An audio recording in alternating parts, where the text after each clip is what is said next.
Hey traders, new Monday and we start off with a high impact news day.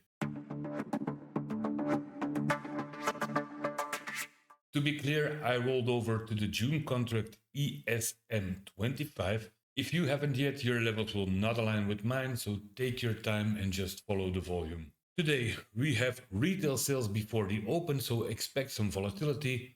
Also, keep in mind that we are in rollover week, so volume shifts could bring unexpected moves. On the 10-day volume profile, we see that the one-time framing down remains intact, with a slight double distribution forming POC sitting at around 5,670, aligning with this September's POC.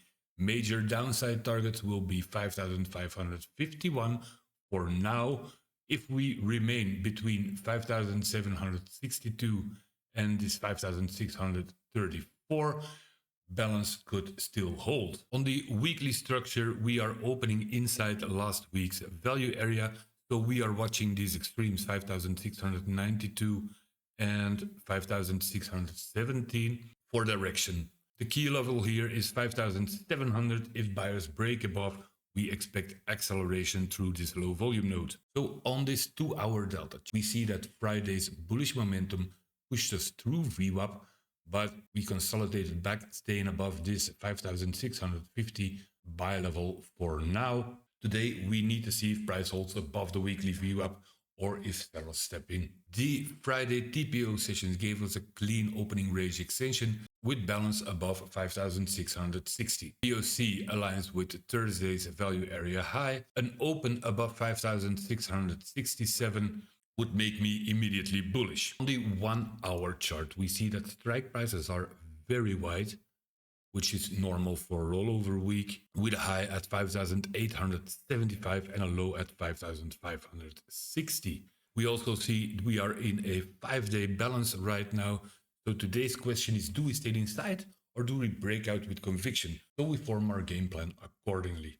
Now, today, right after I made this plan for New York, price broke up and already tagged target 1. But our line in the stand today is 5,660, which aligns with Friday's opening range high and this single print lows. So bulls can initiate their longs from 5,665, targeting 5,674.50, 5,701 and 5,717. Bears can start their shorts at 5,656, targeting 5,642, 5,627 and 5,616, with all targets staying nicely inside this balance area. So guys, rollover plus news means expect the unexpected. Watch volume and don't get caught off guard. I'm dropping a playbook this week on how to use these plans more efficiently, so keep an eye out for that. Let the market show its Monday hand and don't force trades if the setup isn't there. If this breakdown helps, hit the like button and subscribe for daily updates, and I'll see you tomorrow.